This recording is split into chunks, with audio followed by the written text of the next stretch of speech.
நமது சூரியனோட சத்தம், நமது சூரியனோட சவுண்ட் 10 லட்சம் ஜெட் இன்ஜின்களின் இரைச்சல். இந்த சவுண்ட நேரடியா மனிதன் கேட்டானா மனிதனோட காது ஜவ்வு கிளியறது மட்டும் இல்லாம மரணத்தை உண்டாக்கும். பயங்கரமான சூரியனோட சத்தம் பூமிக்கு ஏன் கேட்கல? அப்புறம் தீ ஃபயர் ஏற்படுறதுக்கு ஆக்சிஜன் தேவை. ஸ்பேஸ்ல ஆக்சிஜனே இல்ல, அப்புறம் எப்படி சூரியன் எரியுது? தீ ஃபயர் ஏற்படுறதுக்கு ஆக்சிஜன் தேவை, ஆக்சிஜன் ஸ்பேஸ்ல இல்ல, அப்புறம் எப்படி நமது சூரியன் எரியுது அப்படின்னு கேட்டீங்கன்னா, நமது சூரியன்ல நியூக்ளியர் ஃபியூஷன் நடக்குது, அணுக்கரு இணைவு நடக்குது. அதாவது நமது சூரியன்ல ஒரு செகண்டுக்கு ஒரு வினாடிக்கு 600 மில்லியன் டன் ஹைட்ரஜன் அதிகப்படியான பிரஷர்னால 596 மில்லியன் டன் ஹீலியமா மாற்றப்படுது.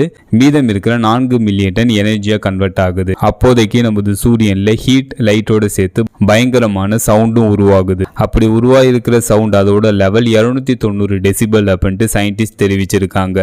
ஒரு அணு உண்டு வெடிப்பின் போது ஏற்பட்ட சத்தம் 210 டெசிபல். சூரியனோட சத்தம், நமது சூரியனோட சவுண்ட் 290 டெசிபல்.